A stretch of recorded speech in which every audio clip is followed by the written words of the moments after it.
ఏలయనగా నా కాడి సులువుగాను నా భారము తేలికగాను ఉన్నవి.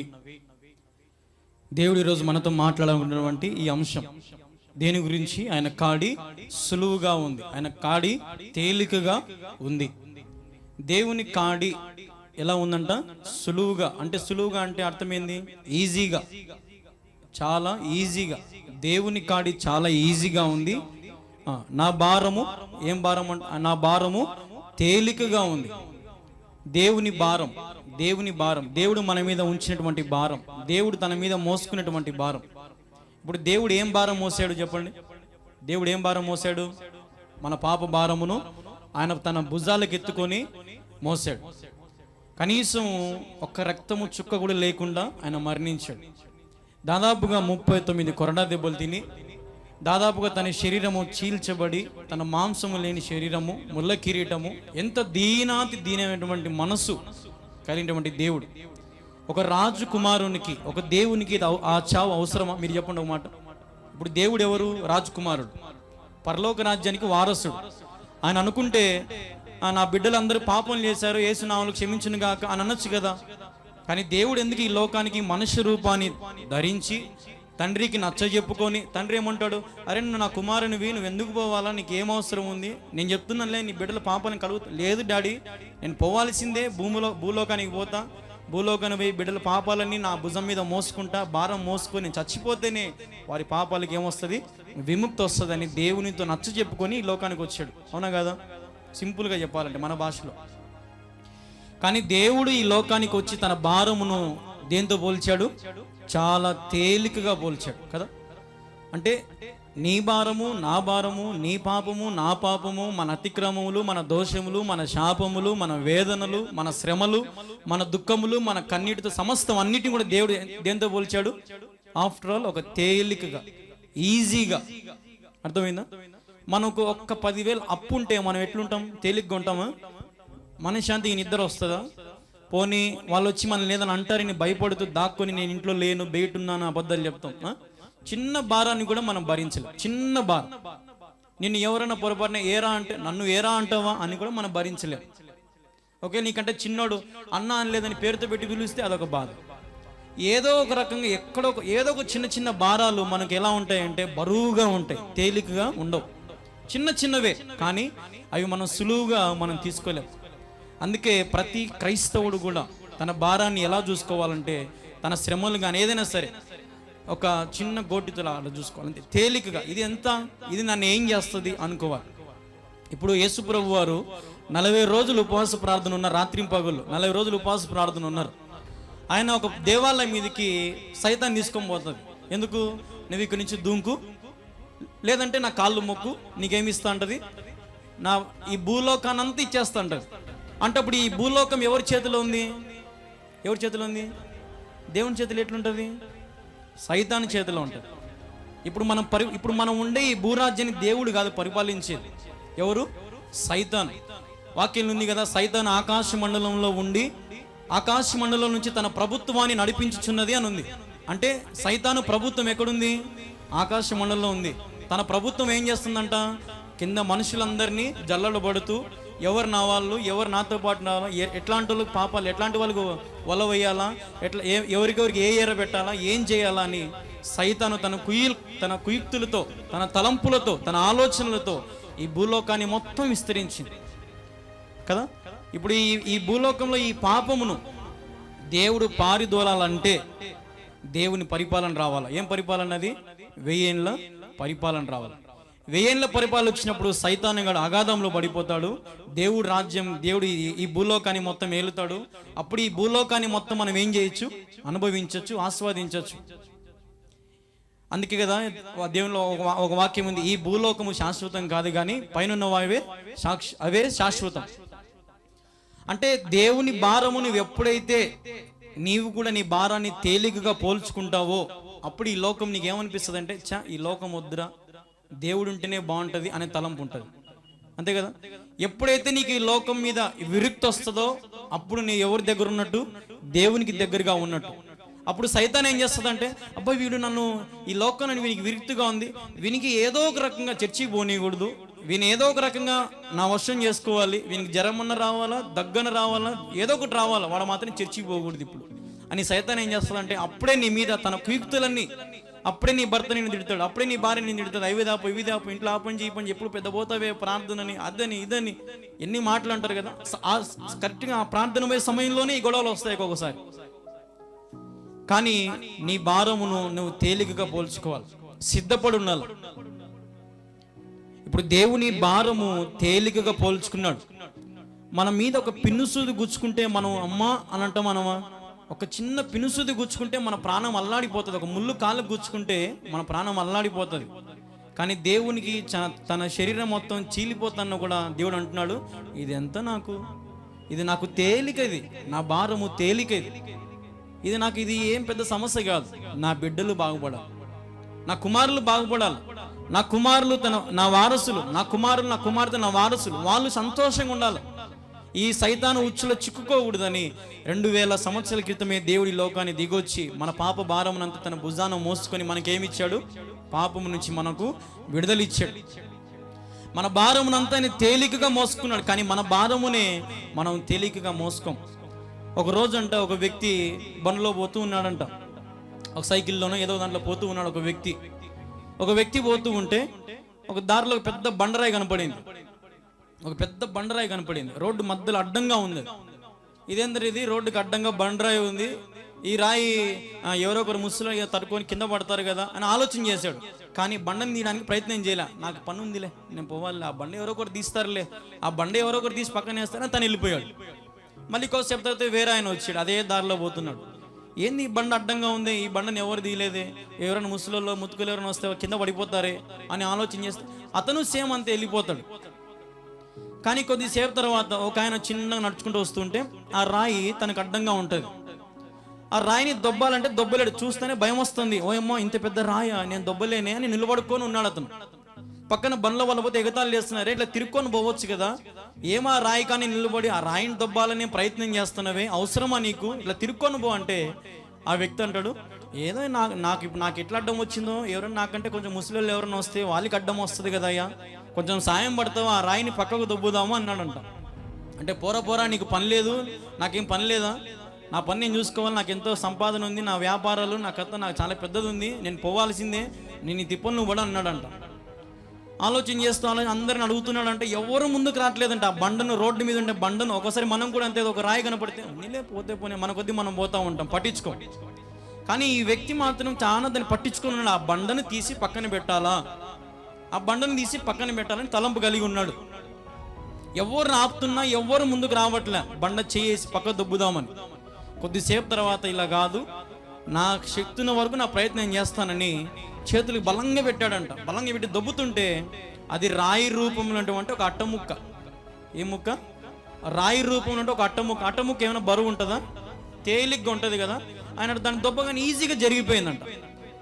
సరే దాన్ని దొబ్బి తీసుకెళ్ళి పక్కన పెట్టగానే ఆ అట్ట పగిలిపోయిందంట. పగిలిపోతే అట్టలో బంగారు ఉందంట, వజ్రాలు ఉన్నాయంట, డబ్బు ఉందంట, అన్నీ ఉన్నాయంట. ఆ దాంట్లో తన జీవితాంతం తరతరాలు తన పిల్లలు బతికేంత డబ్బు ఆ అట్టపెట్టలో పెట్టాడంట. సరే ఇది నా సొమ్ము కాదు, ఇది ఎవరిదో పడిపోయి ఉంటుంది, పొరపాటుని నేను వాడుకున్నా, నా మీద ఏమైనా కేసు ఏమైనా అవుతుందేమో అని చెప్పి రాజు దగ్గరికి పోయాడు. రాజు దగ్గరికి పోతే రాజుగారితో అన్నాడు, రాజుగారు నేను పోతా ఉంటే దారిలో ఎవరు నాకు సహాయం చేయలే, నేను ఒక్కరినే ఆ బండని తీసి పక్కన పెట్టినా, కానీ అది బండ కాదు అట్టపెట్టలో ఎంతో అంత బంగారు ఉంది, నగలు అన్నీ ఉన్నాయి, నాకెంతో చాలా భయంగా ఉంది రాజుగారు, నాది కాదు ఈ వస్తువు, ఇది మీరే తీసుకోండి, ఎవరికైనా ఇచ్చేయండి రాజుగారు అన్నాడంట.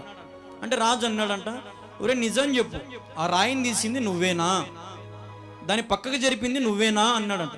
అవును రాజుగారు, నేనే రాజుగారు. అంతమంది పోతా ఉంటే నీకు ఎందుకు దొబ్బాలనిపించింది?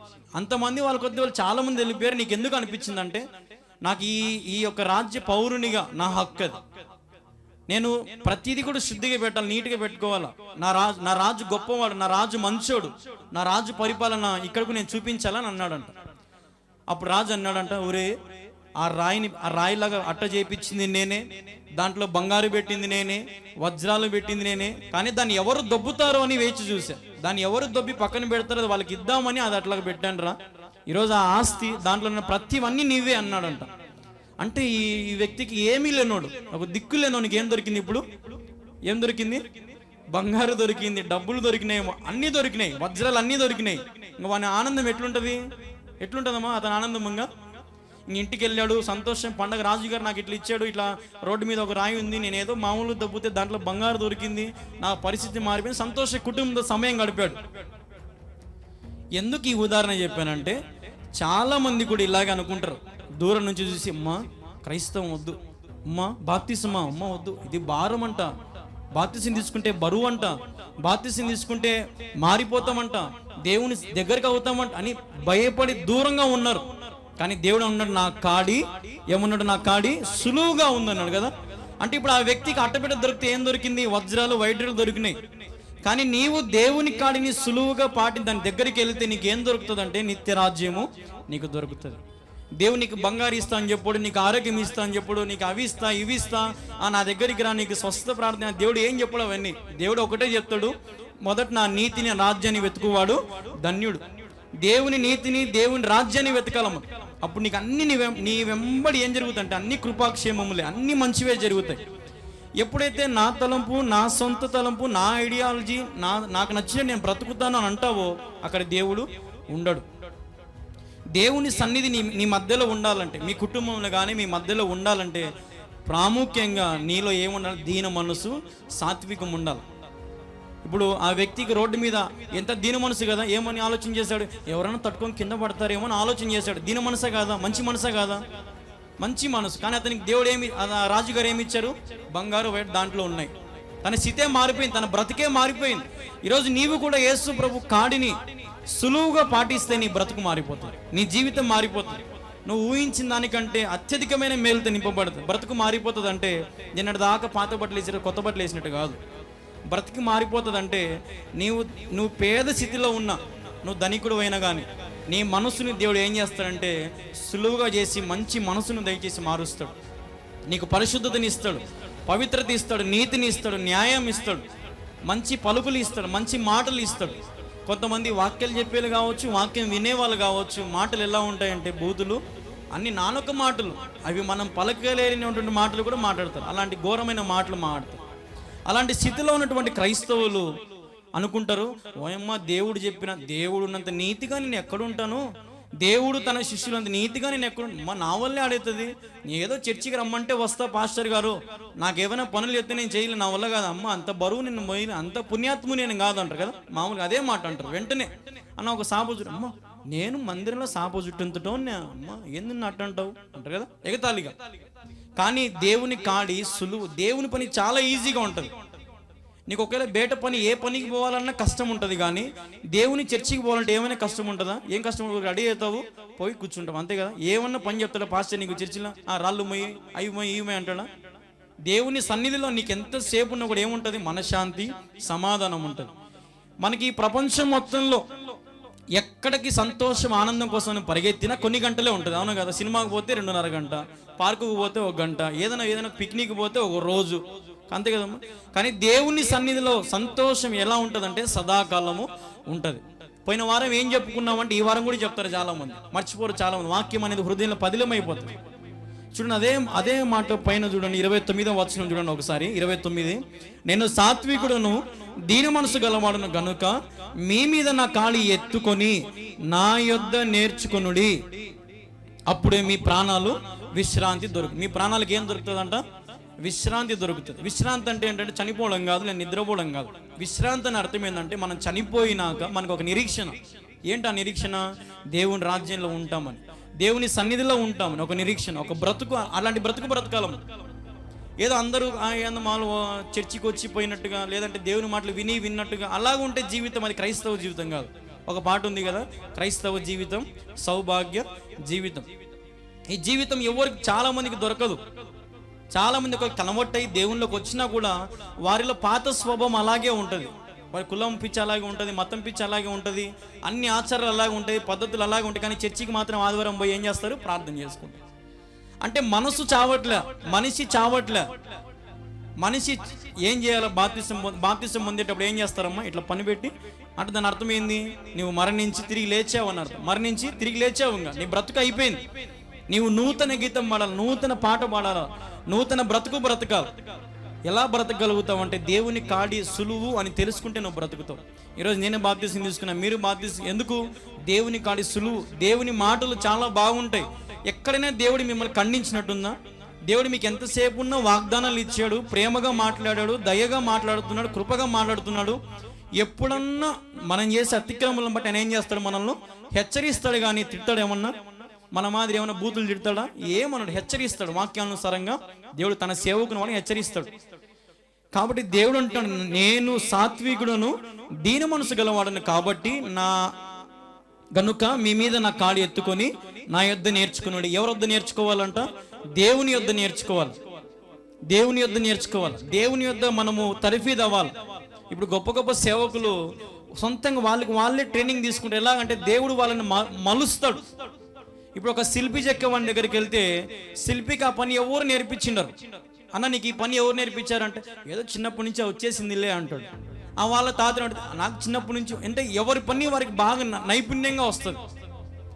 శిల్పి ఏమంటాడు? లాస్ట్కి అంతా చెక్కి నాకు ఈ విగ్రహం తీసుకొని పోయి గుడిలో పెడతారు. ఒక్కొక్కరికి ఒక పని, ఒక్కొక్కరికి ఒక నైపుణ్యం. కానీ దేవుడు అంటాడు, నువ్వు నేర్చుకోవాలంటే ఏదైనా నేర్చుకోవాలి. నా దగ్గరికి రా, మొదటికి నా దగ్గరికి రా, నన్ను అడుగు. నీకు జ్ఞానం తక్కువైతే నన్ను అడుగు, నీకు ఏదైనా తక్కువైతే నన్ను అడుగు, నీకు ఏం కావాలని అడుగు అంటున్నాడా లేదా దేవుడు? ఎక్కడ చూసినా అదే అంటాడు దేవుడు, నీకు ఏం కావాలని అడగండి ఫస్ట్. నేను ఇవ్వకపోతే నన్ను అడగండి, నేను ఇచ్చేవాడినే కదా మీకు. మీరు ఎన్ని చేసినా, మీరు నన్ను బాధ పెట్టినా, నన్ను తిట్టినా, నన్ను అవమానించినా, నువ్వేం దేవుడు అయ్యా మాకు ఈ కష్టాలు పెట్టినావు అంటారు ఒకసారి చాలామంది కోపంలో, ఆవేశంలో. కానీ దేవుడు ఏమైనా బాధపడి నేను పక్కన పెట్టేశాడా? ఏం పెట్టాడు. నేను ఎప్పుడు దేవుడు కౌగిలించుకో, ఏదో నా బిడ్డ తెలుసో తెలియకో మాట్లాడిందిలే, పాపం తనకి ఏమైనా కావాలి చేద్దామని దేవుడు ముందుకు వస్తాడు. దేవుడు ఎప్పుడు కూడా కక్ష సాధింపు చేసేవాడు కాదు, ఎప్పుడు కూడా ఏడిపించే దేవుడు కాదు నీ దేవుడు. ఈరోజు మన దేవుడు సాక్షాత్తం ఏం దేవుడు అంట? సాత్వికుడు, దీన మనసు గలవాడు. దీన మనసు అంటే, దీన మనసు అనే అర్థం ఏంటంటే అంతకంటే ఇంకా తగ్గించుకుంటే తనం లేదు. దీన మనసు అర్థం ఏంటంటే ఒక ఆలోచన చేయండి. ఇప్పుడు దేవుడు సర్వలోకానికి ఆయన సృష్టికర్త, మాటతో సృష్టించిన దేవుడు. అదే రీతిగా తండ్రికి కుమారుడు, ఇంతమందిని ఆయన పరిపాలించే దేవుడు, ఇంతమందిని ఆయన రేపు రాజ్యంలో తీర్పు తీర్చే దేవుడు తగ్గించుకోవడం అవసరమా? ఆలోచన చేయండి. తగ్గించుకోవడం అవసరమా? దేవునికి ఏం అవసరం దీన మనసుగా ఉండడానికి? ఇప్పుడు మన దగ్గర ఏదైనా ఒక చిన్న బండి ఉంటేనే మన చేతులు ఎలా ఉంటాయి? ఇట్లుండవు చేతులు, ఇట్లుంటాయి. బండి ఏదైనా బండి తోలితే, పోనీ కారు తోలితే అద్దాలు ఉంటాయి. పోనీ చిన్న వాటికి కూడా మనం ఏం చూపిస్తామంటే కొంచెం పొగురు అనేది మనలో ఉంటుంది, యాటిట్యూడ్ అనేది ఉంటుంది, అహం అనేది ఉంటుంది, గర్వం అనేది మనలో నాటుకుపోయి ఉంటుంది. ఒకవేళ సపోజ్ ఆడళ్ళు సడన్గా ఒక కొత్త ఒక 15,000 చీర కొన్నారనుకో, ఎవరు అడగరు వాళ్ళని. కానీ వీళ్ళే పోయి చెప్తారు ఏమని? నా చీర బాగుంది అక్క, 15,000 అని వీళ్ళే చెప్పుకుంటారు. అంటే అక్కడ ఏముందంటే గర్వం, అతిశయం, వాళ్ళకంటే నేను బాగున్నాను. కానీ దేవుడు అట్లా ఎప్పుడు కూడా లేదు. ఆయనకు దీన మనసు కలిగిన వాడు, ఆయన సాత్వికమైన హృదయం కలిగిన వాడు. ఇంత దీన మనసు గల దేవుడు ఈరోజు నీ చెయ్యి జాప అడుగుతుంటే నువ్వు చెయ్యి పట్టుకోకపోతే ఎలా? దేవుని చెయ్యి పట్టుకోకపోతే ఎలా? కనీసం ఆయన చెయ్యి పట్టుకునే అర్హత లేకపోయినా కూడా ఆయన చిటికిన వేలన్నా మనం పట్టుకోవాలి. అట్లాంటి జీవితం బ్రతకాలి కనీసం. అంటే క్రైస్తవ జీవితంలో ప్రతిదీ కూడా పాపముతో నిండి, మోసాలతో నిండి, దొంగతనాలతో, వ్యభిచారంతో, ఈ పాప తలంపులన్నింటితో నిండి ఉండే బదులు కనీసం నీతి న్యాయముగా మనకు చెడ్డ పేరు వచ్చినా, మనం వదిలిపెట్టినా, మనం త్రోసివేసినా, మనకు అవమానాలు నిందలు జరిగినా దేవునితో హత్తుకొని ఉంటే దేవుడు ఏదో ఒక రోజు మన తల ఉంచుకున్న చోటే మనకు దేవుడు ఏమిస్తాడు? తల ఎత్తుకునేలాగా దేవుడు చేస్తాడు. దేవుడు అక్కడే నిన్ను మూలరాయిగా పెడతాడు. ఇప్పుడు ఇక్కడ ఉన్న వాళ్ళని ఎవరికి కష్టాలు లేవు, ఇబ్బందులు లేవు అని ఎవరు చెప్పరు. అందరికీ కష్టాలు ఉంటాయి, అందరికీ ఇబ్బందులు ఉంటాయి, అందరికీ అవమానాలు జరిగే ఉంటాయి, అన్నీ జరిగే ఉంటాయి, అన్నీ అనుభవించే ఉంటారు. కానీ మనకు ఒక నిరీక్షణ ఏమనుంది? దేవుడు నాకు ఉన్నాడు, దేవుని తోడు నాకు ఉంది. దేవుడు నాకు ఎందుకు చేయడు మేలు? ఏదో ఒక రోజు నాకు దేవుడు మేలు చేయకుండా మానుతాడా? నేను దేవుని కోసం కష్టపడతా నిరీక్షణలోనే మనం ఉన్నాం. అంటే ఈరోజు నేను తెలుసుకోవాల్సిన విషయం ఏంటంటే, మనం దేవుని కాడి సులువు అని అనుకోవాలి. ఇప్పుడు 2 ఎద్దులు ఉన్నాయి, ఒక ఎద్దు కాడి మొయ్యలేదు కదా, ఒక ఎద్దు మోస్తుందమ్మా ఎద్దులు బండి. ఇప్పుడు రెండు ఎద్దులు ఉంటాయి అటుపక్క ఇటుపక్క, ఒక ఎద్దు లేదు, ఒక ఎద్దే ఉంది అనుకుందాం, మొయ్యగలుగుతుందా? మొయ్యలేదు. అదే ఒంటెద్దు బండి అయితే ఎద్దు మోస్తుంది. కానీ ఈ 2 ఎద్దులు మోసేంతగా ఈ ఒక్క ఎద్దు బండి మొయ్యలేదు. ఈ 2 ఎద్దులు మోసేటప్పుడు ఆ కాడి చాలా ఈజీగా ఉంటుంది దాని మెడ మీద. కానీ మనం ఎత్తి పక్కన పెట్టాలంటే మాత్రం ఎంత బరువు ఉంటుంది కదా, దాన్ని ఎత్తి పక్కన పెట్టిన చాలా బరువు ఉంటుంది ఆ కాడి కానీ ఎద్దుల బండి కానీ. కానీ ఎద్దులు ఏం చేస్తాయి, ఎంత బరువు వేసినా కూడా ఏం చేస్తాయి, సింపుల్గా పోతూ ఉంటాయి, ఆడుకుంటా పాడుకుంటా పోతూ ఉంటాయి. మళ్ళీ ఆ యజమాని ఏం చేస్తాడు, సొరగాలతో కొడుతూ ఉంటాడు, ముళ్ళు చెక్కుతూ ఉంటాడు.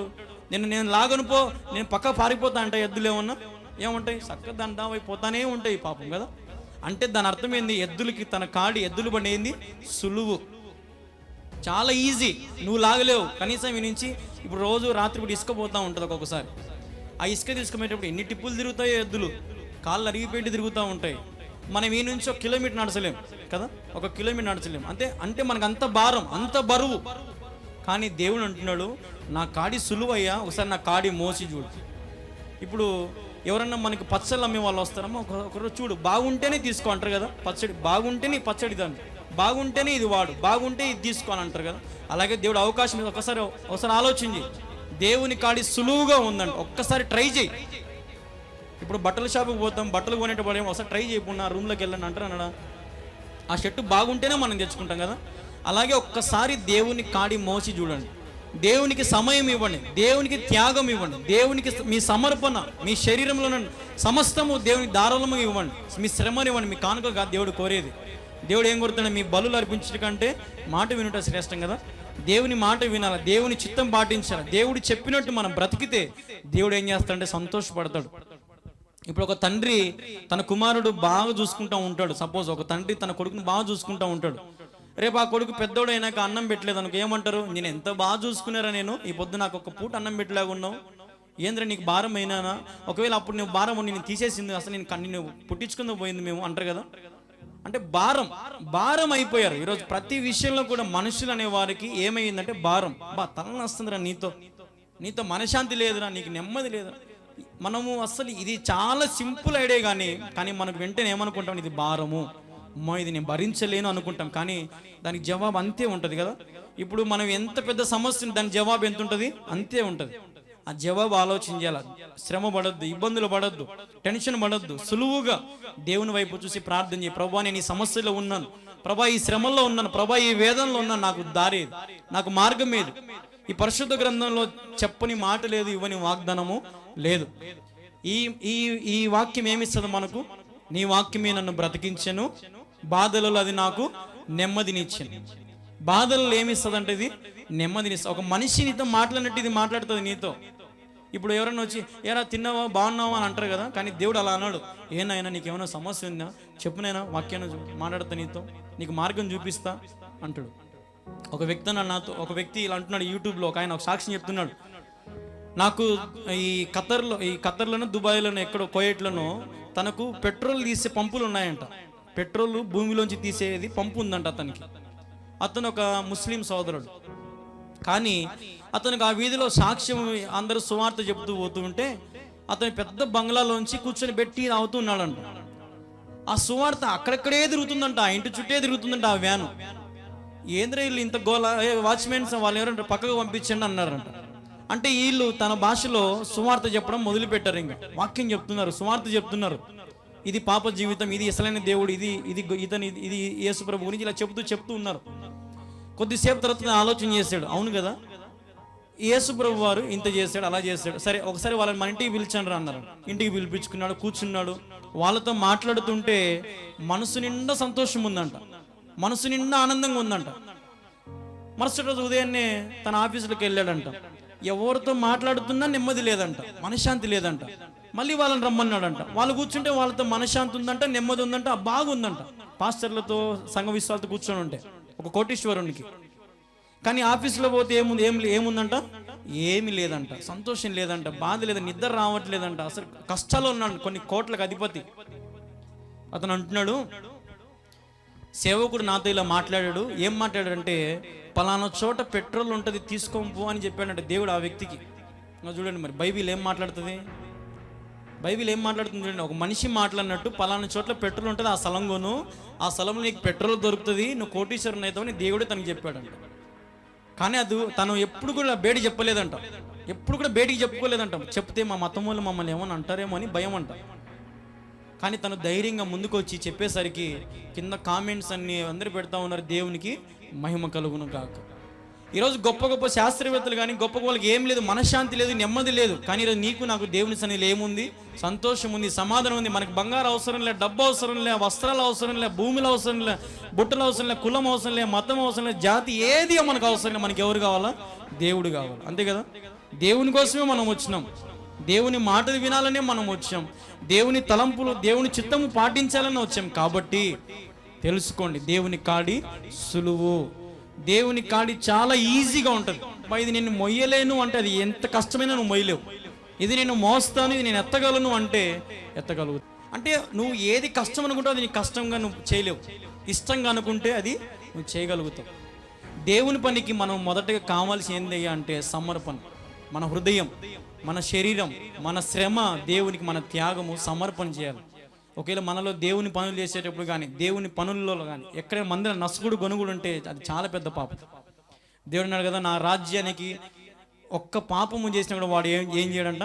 ప్రవేశింపడు. ఒక్క పాపం చేసినా ప్రవేశింపడు. ఇంకా ఆలోచించి ఎంత పవిత్రంగా ఉండాలో, ఎంత పరిశుద్ధంగా ఉండాలో ఆలోచించేయండి. ఎంత నీట్గా ఉంటే నువ్వు దేవుని రాజ్యానికి పోతావు. కొంతమంది ఎవరైనా చచ్చిపోయేటప్పుడు పాస్టర్లు ప్రార్థన చేస్తారు, ప్రభువా ఏ బిడ్డ మరణించాడు, ఏ బిడ్డను పరలోకంలో జ్ఞాపకం చేసుకో తండ్రి అని ప్రార్థన చేస్తాడు. పోతాడా? ఈ పాస్టర్ ఎవరు చెప్పడానికి? ఎవరు పోరు. నువ్వు పోవు, నేను పోను. అప్పుడే తీర్పు దినంత వరకు కనీసం ఆకాశం పైకి పోలేము. మన ఆత్మలన్నీ ఇన్నే ఉంటాయి, ఆకాశ మండలంలోనే ఉంటాయి. తీర్పు దినం అప్పుడు దేవుడు నిన్ను నన్ను పిలుస్తాడు. సమాధిలో ఉంటే లేపుతాడు, బతుకుంటే నేను సజీవంగా తీసుకొని పోతాడు, అందరిని కూర్చోబెడతాడు. నువ్వేం పాపం చేసావు? మంచునేవా? రా లోపలికి రా. నువ్వు చెడ్డోనేవా? అపో అగాధంలోకి వెళ్ళిపో. అగ్ని ఆరదు, పురుగు చావు. అది నీ బ్రతుకు. అంతే కదా? ధనవంతుడు పేదవాళ్ళ లాజరు కథ మీకు తెలుసు. ఇంకా ధనవంతుడు ఏమన్నాడు? ఆ అగ్నిలో పడేస్తాడు. అబ్రాహాం దేవుడా, కనీసం నాకు 5 మంది తమ్ముళ్ళు ఉన్నారు, వాళ్ళనన్నా పోయి కాపాడుపో. నా స్థితి వాళ్ళకు వద్దు, నాకు 5 మంది తమ్ముళ్ళన్నా కాపాడుపో అన్నాడా లేదా ధనవంతుడు? అప్పుడు అబ్రాహాం దేవుడు ఏమంటాడు? నాయన నా చేతిలో ఏం లేదు. ఆల్రెడీ మోషే ప్రవక్త పోయాడు. మోషే ప్రవక్త చెప్పిన మాటలు వింటే నీ తమ్ముళ్ళు బాగుపడతారు, వినకపోతే నీ మాదిరి వచ్చి అగ్నిలో పడతారు. ఏంది అబ్రాహాం దేవుడు, నా ఇంటి ముందర అడుక్కునేవాడు, నా ఇంటి ముందర ఒక వ్యాధి గలవాడు నీ హృదయాన్ని అతుక్కొని అటుపక్క పరలోక రాజ్యంలో ఉన్నాడే, నేనేమో ఇంత ధనవంతుని నన్నేమో ఇక్కడ పెట్టి ఇదేం న్యాయమయ్యా అంటే అతను అంటాడు, నువ్వు ఏ రోజైనా సరే ఆ పేదవానికి 1 రూపాయిని ఇచ్చావా? ఆ పేదవాని పరిస్థితిని మార్చావా? ఆ పేదవానికి అన్నం పెట్టావా? పోనీ ఆ పేదవానికి ఏం చేసావు? ధనం ఉందని విర్రవిగావు, అతిశయపడ్డావు, తందనలాడావు, వ్యభిచారం చేసావు, మోసం అన్నీ చేసావు. అందుకు నీ పరిస్థితి ఇది నాయన. వాని దగ్గర ఏమి ఉన్నా ఏం లేకున్నా సాయంత్రం అయితే దేవుని ప్రార్థన చేసేవాడు, స్తుతించేవాడు, ఆరాధించేవాడు. అందుకే వానికి ఏమొచ్చింది? పరలోక రాజ్యం వచ్చింది. కానీ ధనవంతుడా, నేను నిన్ను కాపాడాలని నాకు హృదయంలో ఉంది అని అబ్రాహాం దేవుడు అంటాడు, నాకు నేను కాపాడాలని హృదయంలో ఉంది ధనవంతుడా, కానీ నీకు నాకు మధ్యలో ఏముంది? ఒక అగాధం ఉంది. ఆ అగాధం ఎవడు దాటి రాలేడు. నాకేమో కాపాడాలని ఉంది నిన్ను, నీ పరిస్థితిని చూసి, నీ బ్రతుకుని చూసి, కానీ అవకాశం ఏమైపోయింది? దాటిపోయింది. అదే నువ్వు భూలోకంలో రక్షణ పొంది మారు మనసు పొందుంటే ఈరోజు నువ్వు ఎక్కడ ఉండేవానివి? నా కౌగిల్లో ఉండేవానివి. పేదవాడు నా పక్కనే, ధనవంతుడు నా పక్కనే. కానీ ఈరోజు నువ్వు ధనం అని విర్రవీగావు లోకంలో. నీ పరిస్థితి అక్కడుంది, నా బిడ్డ ఇక్కడ ఉన్నాడు. ఈరోజు నీ పరిస్థితులను బట్టి, నీకున్నదాన్ని బట్టి ఎప్పుడు అతిశయించదు. మా తల్లిదండ్రులు కూడా ఎప్పుడు కూడా మాకు ఏమున్నా ఏం లేకున్నా కూడా మాకు ఎప్పుడు ఏది చెప్పరు.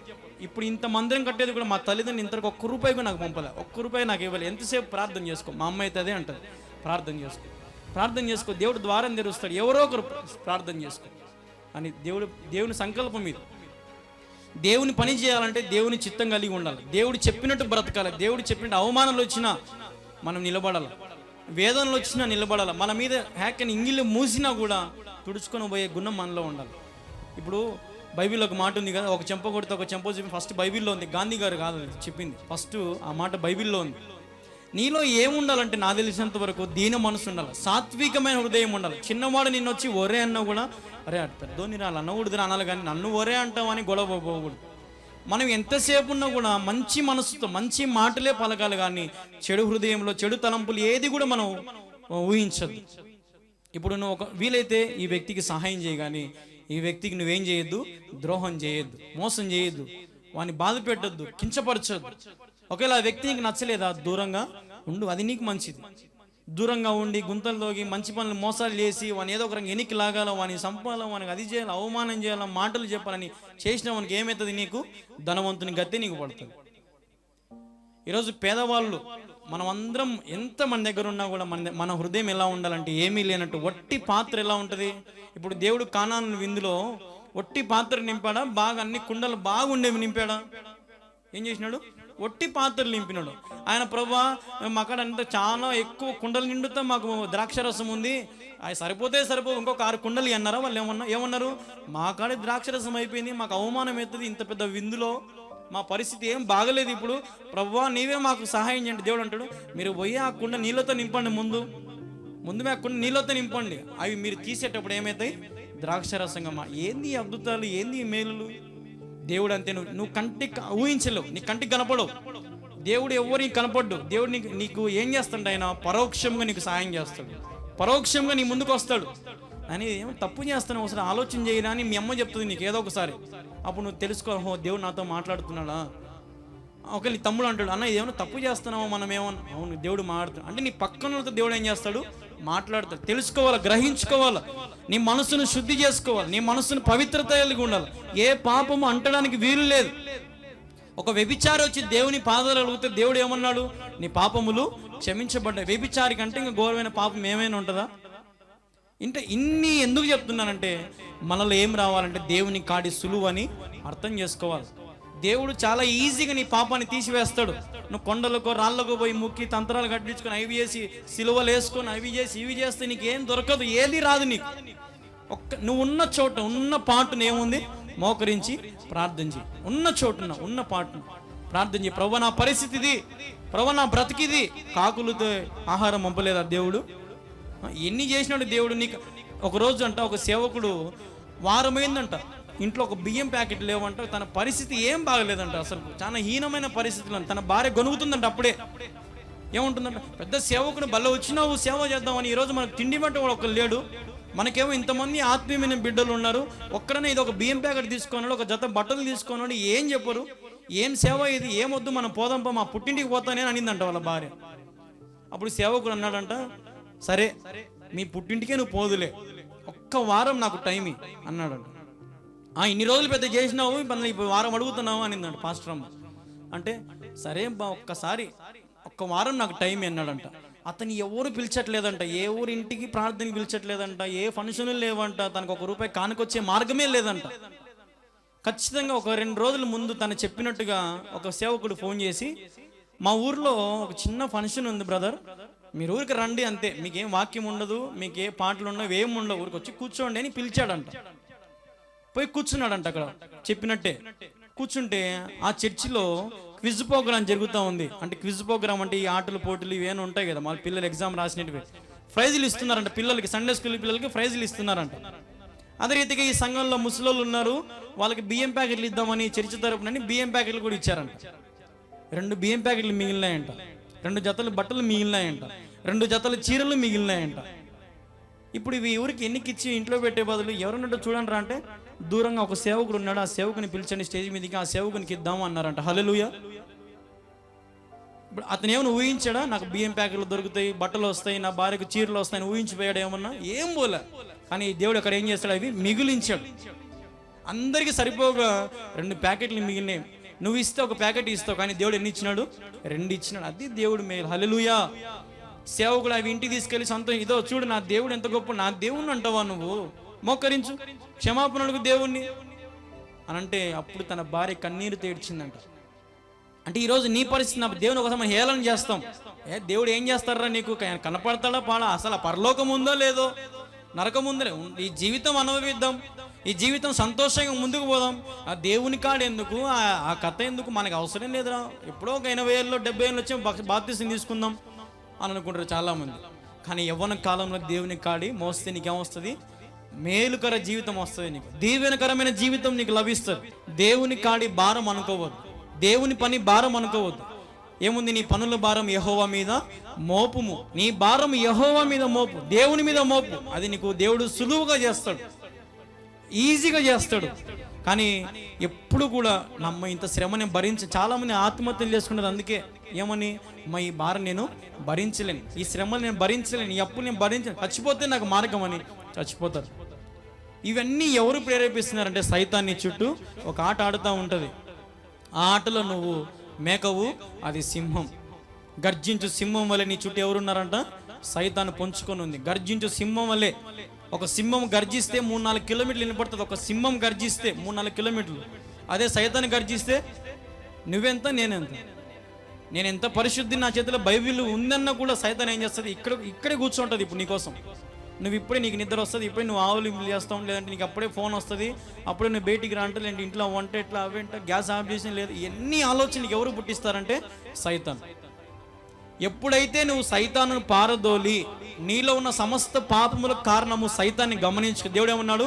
శీఘ్రముగా సైతాను నీ కాలు కింద వేసి చితగ్గొట్టు. అది నీకు ఇచ్చిన దేవుడు. పాస్టర్కి ఇలా, పాస్టర్ గారు నాకు ఈ శ్రమ ఉంది, ప్రార్థన చేయండి పాస్టర్ గారు, చీటి రాసిస్తే ఏం రాదు. నువ్వు మోకరించి ప్రార్థన చేసుకుంటే ఏమొస్తుంది? నీకు మేలు వస్తుంది. పాస్టర్ నాకు ఆరోగ్యం వల్ల ప్రార్థన ఏం రాదు. పాస్టర్ చేస్తే నేను ఎవరిని, కేవలం మధ్యవర్తిని, మీరెవరు మధ్యవర్తులు. కానీ నీకు దేవునికి ఏముండాలా? సంబంధం ఉండాలి. నీకు దేవునికి సహవాసం ఉండాలి. ఎప్పుడైతే నువ్వు దేవుని కాడి సులువు అని తెలుసుకుంటావో అప్పుడు నీకేం కలుగుతుంది అంటే ఒక సంబంధం అనేది ఉంటుంది. మా దేవుడు గొప్పోడు, ఆయనకు నాకు ఎక్కడ అనుకుంటే అది కాదు. దేవుడు గొప్పోడైన దేవుడు ఎవరు? నా వాడు, నా తండ్రి, నా తండ్రి ఆయన అనుకుంటే నీకు దేవుడు చాలా ఈజీగా మాట్లాడతాడు. ఇప్పుడు ఒక రాజు దగ్గర పోయి రాజు అంటే రాజు ఏమంటాడు? ఏం చెప్పు, నీకేం కావాలా అని గర్వంగా మాట్లాడు. కానీ దేవుడు అలా మాట్లాడు. బిడ్డ వచ్చినావా, ఏం కావాలైనా రారా, కూర్చోరా. ఇప్పుడు తప్పని కుమార్ కూడా అంతే కదా. లోకం అంతా తిరిగి ఎంజాయ్ చేసి అన్నీ చేసి వస్తే తండ్రి దగ్గర రాగానే తండ్రి ఏం చేస్తాడు? అనే ఒక్క మాటను అన్నాడా? పోనీ తిట్టినాడా, కొట్టినాడా? ఏం చేసినాడు? మెడ మీద ముద్దు పెట్టుకొని, ఉంగరం వేసి, చెప్పులేసి, వస్త్రాలు వేసి, భోజనాలు పెట్టి ఎంత చేసినాడు. నావన్నీ నీవేరా, నీకేం పరిస్థితి రా ఇది? పందులు పొట్టు తిన్నావు, ఇంత బ్రతుకు. తిట్టినాడు ఏమన్నా? ఏం తిట్లే. పోతే పోయిందిరా, నువ్వు రారా, ఇప్పుడు నా బిడ్డవు, నువ్వు నా కొడుకురా, నువ్వు ఈ రాజ్యం అంతా నీది, నువ్వు రానా బిడ్డ, విందు చేయండి అని అన్నారా లేదా? అంటే ఈరోజు దేవుని కౌగిలిలో ఏముందంటే నీకు మేలుంది. నీ జీవితం అంతా ఇప్పుడు అయిపోయింది, నాశనం అయిపోయి ఉండొచ్చు, అన్నీ అయిపోయి ఉండొచ్చు, పాపములో కూరుకుపోయి ఉండొచ్చు, ఊపిలో ఏమంటారు కూరిపోయి ఉండొచ్చు. కానీ దేవుని చేయబట్టుకో. మనుషులు ఒకవేళ ఎవరైనా ఊపిలో చిక్కుపోతే ఎవడు కాపాడు? అమ్మా నేను ఆడ మునిగిపోతాను నాయన, నాకెందుకు పట్టిందని ఏం చేస్తారు? దూరం నుంచి సినిమా చూస్తూ ఉంటారు అంతే, లేదంటే సెల్లు లాంచ్ చేసి వీడియో తీస్తూ ఉంటారు. కానీ దేవుడు అలా కాదు. నువ్వు ఊపిలో పడితే ఆయన దిగైనా సరే నీ ఎత్తే ఆయన మునిగిపోతాడు. హల్లెలూయా. అది దేవుని మహిమ, దేవుని శక్తి, అది దేవుని మహిమ. అది నువ్వు దేవుని ఎప్పుడు తక్కువ అంచనేయద్దు. దేవుడు ఒకవేళ నీ ప్రార్థనకి జవాబు ఇవ్వలేదని, దేవుడు నీ మాటలు వినట్లేదని బాధపడద్దు. లేట్ అయ్యే కొద్దీ నీకేం దొరుకుతుంది? మేలే దొరుకుతుంది. కానీ కీడు ఎప్పుడు దేవుడు చేయడు. లేట్ అయ్యే కొద్దీ నీకు దేవుడు ఆశీర్వాదాలు ఇస్తాడు, కానీ అన్యాయం చేసే దేవుడు అయితే కాదు. ఆయన అన్యాయపు తీర్పు తీర్చే దేవుడు కాదు. నువ్వు న్యాయంగా బ్రతుకు, ఆయన ఏం చేస్తాడు? న్యాయంగా తీర్పు తీరుస్తాడు. నువ్వు నీతిగా బ్రతుకు, ఆయన నీతిగా తీర్పు తీరుస్తాడు. నువ్వు మంచితనంగా బ్రతుకు, మంచి పేరు కలిగి బ్రతుకు, దేవునికి మంచి పేరుతో పిలుస్తాడు, నా బిడ్డ అని. ఓకే, నువ్వు చెడ్డ పేరు కలిగి బ్రతికావు అనుకో, ఈడెవరు రేడు, పక్క పోరా, నువ్వు ఊరికి అనవసరంగా నా ముందర వచ్చి నిలబడు, పో నరక, నువ్వు దేవతకు తీసుకొని అని. వీనికి ఇంత జీవితం ఇచ్చి, మంచి తల్లిదండ్రులు ఇచ్చి, ఇంత బాగా ఇస్తే, వీడికి మందు కావాలి, సిగరెట్ కావాలి, పాపాలు కావాలా, మోసాలు, ఇన్ని కావాలి రే వీనికి. ఎన్నోసార్లు వాక్యం చెప్తాడు వినలా, ఎన్నోసార్లు దేవుని మాట ఎత్తాడు వినలా. ఇప్పుడు వచ్చి ప్రభా నేను పరలోకానికి పోతా అంటాడు. వీడు ఈయన పక్కకు పంపి అంటాడు అనడా? అంటాడు. అసలు దేవుని కేర్ కూడా చేయడు ఆ సమయంలో. దేవుని కుమారుని కదా నేను తప్పు చేసినా దేవుడికి క్షమిస్తారులే, దేవుడు ఉండేది అందుకే కదా అని అనుకుంటున్నావేమో. అంత సీనే లేదు, అసలు అది జరగనే జరగదు.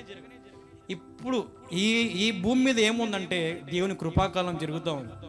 ఈ కృపలో నీవు మారితే, ఈ కృపాకాలం నువ్వు మారితే దేవుని కృప నీకు ఎల్లప్పుడూ ఉంటుంది. నువ్వు మరణించినా, నువ్వు తరతరాలు నీ పిల్లలకు నీ కృప ఉంటుంది. కానీ నిర్లక్ష్యం చేసి తృణీకరిస్తే మాత్రం కొని శాపం తెచ్చుకున్నట్టే, కొన్ని నరకాన్ని తెచ్చుకున్నట్టు, ఇంట్లో పెట్టుకున్నట్టే ఇంకా నరకం. అట్లాంటి స్థితి మనకొద్దు. ఈరోజు దేవుడు ఏమన్నాడు? ఒకసారి చదువుతాను వినండి. 29, నేను సాత్వికుడును దీన మనసు గలవాడును గనుక మీ మీద నా కాడి ఎత్తుకొని నా యొద్ద నేర్చుకునండి, అప్పుడు మీ ప్రాణమునకు విశ్రాంతి దొరుకును. ఏలయనగా నా కాడి సులువుగాను నా భారము తేలికగాను ఉన్నది. ఎందుకంటే ఒక వ్యక్తి గురించి చెప్పినాను మీకు, ఒక రాయి గురించి. అట్లా అనుకోవాలి మనం.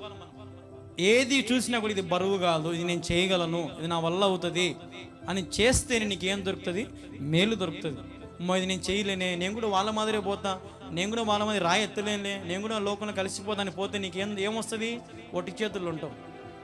ఒకటి ఆలోచన చేయండి. నాకు ఒక ఐడియా వచ్చింది. ఇప్పుడు ఆ వ్యక్తి ఆ బంగారంతా ఇంటికి తీసుకొని పోయి ఉంటాడు, కదా. ఇంటికి తీసుకొని పోతే పక్కింటోళ్ళు ఎదిరింటోళ్ళు, ఏంద్రా నిన్నటిదాకా గుడిసెలు ఉన్నాయి, పొద్దు ఇంట్లో వేసినావు, ఏమైందిరా అంటే, నేనా నిన్న దారిలో పోతా ఉంటే ఒక రాయి అనుకున్నా, నేను అట్టపేటలో బంగారం అంత ఉంది, రాజుగారు నాకు బంగారం ఇచ్చారు. ఊరా ఆ రాయి మాకు కూడా కనపడిందిరా.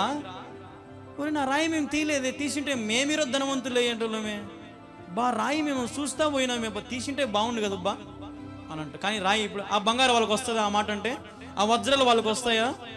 ఏం రావు. ఇది కూడా అంతే, రేపు పరలోకానికి పోతే అబ్బా అవును ప్రభు ఆ రోజు నేను రక్షణ పొందింటే బాగుండు, ఒక్కసారి క్షమించు, నీ రాజ్యంలో తీసుకో అంటే దేవుడు అంటాడు, ఏందిరా పాప అవన్నీ నా దగ్గర కుదరవు. ఇప్పుడు నువ్వు కాకపట్టినా, నువ్వేం అడిగినా నీకు ఏది రాదు. నువ్వు భూలోకంలో ఉన్నంత వరకే నేను నీకు యజమాని. భూలోకం నీకు ఏం కావాలంటే అవి ఇస్తా. ఎందుకు? నువ్వు మారాలని, నీకు అన్నీ ఇవ్వాలని, నీకు సమస్తం ఇవ్వాలని ఇచ్చాను. కానీ నువ్వేం చేస్తావు? నన్ను తృణీకరించావు, బాధ పెట్టావు, అవమానపరిచావు. అనేక మందిలే రే వీడు పెద్ద క్రైస్తవుడు అంటారా, వీడు పెద్ద మోసగారు, వీడు పెద్ద మళ్ళీ దేవుని బిడ్డ అంట, ప్రార్థన చేస్తా. ఎవరికి అవమానం? నీకు కాదు, ఎవరికి? దేవునికి. వీడు పెద్ద క్రైస్తవుడు, వీడు పొద్దున్న లేచినప్పటి నుంచి మోసాలు, టక్కర్లు, అబద్ధాలు, దొంగతనము, జూదం ఇవే తాగుపోతు, ఈడేం క్రైస్తవుడు రా అంటే ఎవరికి అవమానం? దేవునికి. నీకు కాదు, నువ్వెవరికి? ఆఫ్టర్ ఆల్ దేవునికి అవమానం, దేవునికి అవమానం. దేవుడు తలదించుకుంటే నేను చూసా, అబ్బా ఏంద్రా వీడు ఇంత పని చేసినాడు. ఇప్పుడు తండ్రిని పోయి ఏం కన్నావయ్యా నీ కొడుకుని అంటే తండ్రి ఏం చేస్తాడు? క్షమించిన ఆయన మా కొడుకు చేసినలే అంటాడు కదా, తలదించుకుంటాడు కదా. దానికంటే దేవుడు ఇంకెంత బాధపడతాడో. తల్లిదండ్రులన్నా నీకు కొన్నే ఇస్తారు, కొన్నే, కానీ దేవునికి ఎన్ని ఇస్తాడు? చాలా ఇస్తాడు. ఇప్పుడు నీ గర్భఫలం ఉంది, ఇప్పుడు ఈమె గర్భఫలం ఉంది, చిన్న బిడ్డలు 2 ఉన్నారు. ఎవరు ఇచ్చారా ఆమెకు? దేవుడు ఇచ్చింది ఆమెకు. అమ్మ నాన్న ఇచ్చినారు అవి ఏమన్నా? భర్త ఇచ్చినాడు ఏమన్నా? చాలా మంది ఉన్నారు కదా పిల్లలు ఉన్నారు, మరి ఆమెకు ఎందుకు 2 ఇచ్చినాడు? గర్భఫలము దేవుడిచ్చి బహుమానం. అంటే ఈరోజు నీ బహుమానం చాలా విలువైనది. వేచి ఉండు, వెయిట్ చేయి, నిరీక్షణ కలిగి ఉండు, తొందరపాటు వద్దు, నిర్లక్ష్యం వద్దు, వ్యతిరేకత వద్దు. ఎప్పుడు కూడా దేవుని తృణీకరించదు. బా నువ్వు ఏం చేసినావు నాకు అనే మాట కూడా నోట్లోంచి రావద్దు. ప్రభా నువ్వు నాకు ఏమీ లేకపోయినా నిన్నే స్తుతిస్తా. ప్రభా నేను ఒకే నాకు ఇప్పుడు ఈ పరిస్థితి బాగాలేదు అడుక్కుంటా, కానీ నిన్ను మాత్రం వదిలిపెట్టాను. ప్రభా నేను ఒకవేళ చచ్చిపోయినా, నా ఎముకలు కృషించిపోయినా, పౌలు ఏమంటాడు? బ్రతుకుడ క్రీస్తే చావైతే మీరు. ఎంత మంచి మాట అది కదా. ఇవన్నీ మనకి ఎందుకు బైబిల్లో ఉన్నాయంటే నువ్వు మారాలని, నేను మారాలని, మన బ్రతుకులు మారాలని, మన పిల్లలు మారాలని. ఇప్పుడు చర్చికి రారా అంటే కొడుకు రాడు, అమ్మ రాదు, భర్త వచ్చి కూర్చుంటాడు. లేదంటే భర్త వస్తే భార్య రాదు, పిల్లలు రాదు. ఒకవేళ భార్య భర్త వస్తే పిల్లలు రాదు. ఏంది ఇది? వాళ్ళని నీ మాట వినలోని కంట్రోల్లో పెట్టుకోలేకపోతే రేపాడు ఎవరు కంట్రోల్లోకి పోతాడు? సైతాన్ని కంట్రోల్. ఇప్పుడు ఎన్ని మర్డర్లు జరుగుతున్నాయి. ఒక చిన్న పిల్లని 6 ఏళ్ల పాపను ఏం చేశాడు? ఒకడు రేప్ చేసి ఆ పిల్లని కాళ్ళు చేతులు ఇచ్చి, తల్లిదండ్రులు కనీసం ఇప్పుడు రేప్ చేస్తాడు, కనీసం ఆ బిడ్డను వదిలేయచ్చు కదా. కానీ ఏం చేసాడు? క్రూరంగా కాళ్ళు ఇరిచి, ఒక చిన్న పాప 6 ఏళ్ల పాప ఎంత ఉంటుంది? ఆ పాపను వాడు అత్యాచారం చేసి, రేపు చేసి, కాళ్ళు విరిచి, ఏందది? కానీ వాడి చావు ఎలా ఉంది? పొద్దు కుక్క కన్నా ఘోరమైన చావు. ఒక ట్రైన్ కింద పడి చచ్చిపోయిన వాడు. అసలు తన భార్య ఉంది, తన భార్యతో ఏం చేసి తన సుఖంగా ఉండొచ్చు. కూతురు ఉంది, కూతుర్ని బాగా చూసుకోవచ్చు. కానీ తనకి ఏం కనపడింది? సడన్గా ఆ టైంలో కళ్ళకి ఏం పట్టిందంటే కామం అనే సైతాను పట్టింది. ఆ సమయంలో వానికి సైతాను ఆవరించుకుంది. అది వాడే చేసిన తప్పు కాదు, సైతాను వాడిని అలా వాడుకుంది. సైతాను అలా వాడిని చిత్రహింసలు పెట్టింది. వాని జుట్టు, వాని సంగతి వాడు చూస్తే హీరోలాగా ఉన్నాడు పాపం పిల్లోడేమో. కానీ మన బ్రతికేమైపోయింది ఈరోజు? ఏం లేదు. కనీసం తన మొండెం కూడా వేరైపోయింది, తల వేరైపోయింది, పూర్తిగా ముఖం చితికిపోయింది. కుక్క కన్నా ఘోరమైన చావు. అంటే ఈరోజు మనుషులు పాపం చేస్తే నరకం ఎక్కడో లేదు, ఇక్కడే ఉంది. జాగ్రత్త, నరకం ఎక్కడో లేదు, ఇక్కడే ఉంది. నువ్వు బ్రతుకున్నంత కాలం నువ్వు అనుభవించాల్సిందే. నువ్వు పాపం చేస్తే నరకం అనుభవిస్తావు, నువ్వు పుణ్యం చేస్తే మంచోడు అంటారు, నీకు అన్ని మేలే జరుగుతుంది. ఇప్పుడు ఒక వ్యాపారం జరగాలంటే మనకి ఏమి ఉండాలా? మంచి పేరు ఉండాలి, అంతే కదా. ఇప్పుడు ఒక వ్యాపారం ఇప్పుడు సపోజ్ మంచి డాక్టర్ అయినా ఆయన దగ్గరికి పోతే ఆ గుండె జబ్బు బాగా అవుతుంది, ఆయన దగ్గరికి పోతే బాగా అవుతుందంటే అందరూ ఆడికే పోతారు. ఎందుకు? ఆయనకి ఏముంది? మంచి పేరు ఉంది. ఒరే వాని దగ్గరికి పోయినా వాడు అన్ని మాత్రలు ఇస్తాడు, ఇంజక్షన్లు ఇస్తాడు, కానీ ఒక రవ్వ కూడా తగ్గదురా అంటే ఏముంటుంది? వానికి ఏముంటుంది? మోసగాడని ఉంటుంది అర్థం.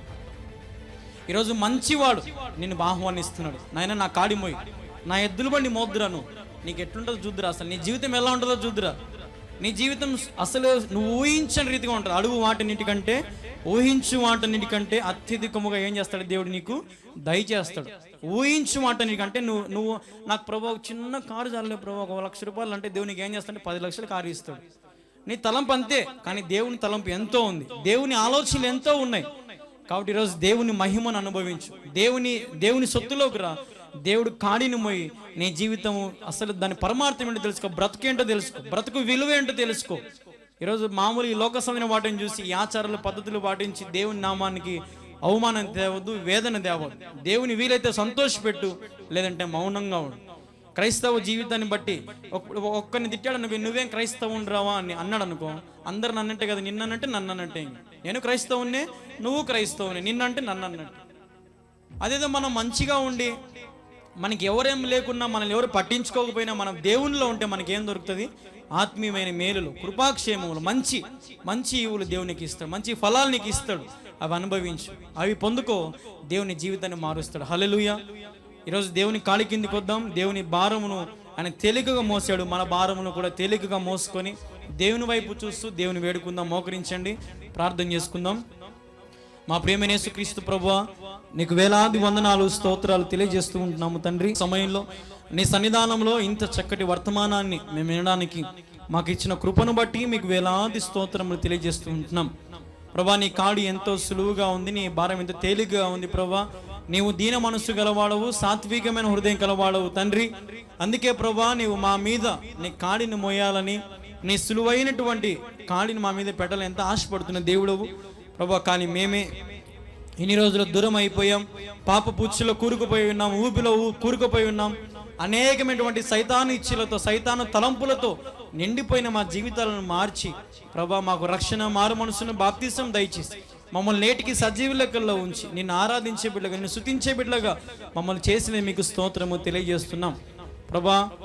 నీ బిడ్డలందరైతే వర్తమానం విన్నారో ప్రతి ఒక్కరిని కూడా దీవించి ఆశీర్వదించండి. ప్రతి ఒక్కరిని మీరు దర్శించండి. ప్రతి ఒక్కరిని కూడా ప్రభా, మీరే వారికి తోడుగా, మీరే వారికి నీడగా, వారి కష్ట సమయంలో, దుఃఖ సమయంలో, వేదన సమయంలో, అనారోగ్య పరిస్థితులప్పుడు ప్రభా, ప్రతి విషయంలో కూడా నీ సహాయము నీ బిడ్డల మీద మెండుగా ఉంచు, నీ సహాయం మెండుగా ఉంచు తండ్రి. వారి ప్రతి అక్కర్లు, ప్రతి అవసరతలు తీర్చండి. వారికి ఏవి కొదవ ఉన్నాయో అవి దయచేయండి ప్రభా. వేటిని బట్టి అతిశయించకుండా ఒట్టి పాత్రలాగా ఉండి, మౌనముగా ఉండి, దీన మనసు కలిగి తను తగ్గించుకొని బ్రతికే బిడ్డలుగా చేయమని నీ సన్నిధిలో గోజాడుతున్నాం తండ్రి, ప్రార్థన చేస్తున్నాం ప్రభా. మా ఒట్టి పాత్రలో ప్రభా నీ మహిమతో నింపి, నీ తేజస్సుతో నింపి, నీ ఆశీర్వాదాలతో నింపమని వేడుకుంటూ ప్రభా, మమ్మల్ని మేము తగ్గించుకుని మీ నామాన్ని హెచ్చిస్తూ యేసు పరిశుద్ధ నామంలో ప్రార్థించి స్తుతించి అడిగి వేడుకుంటున్నాము తండ్రి. ఆమేన్.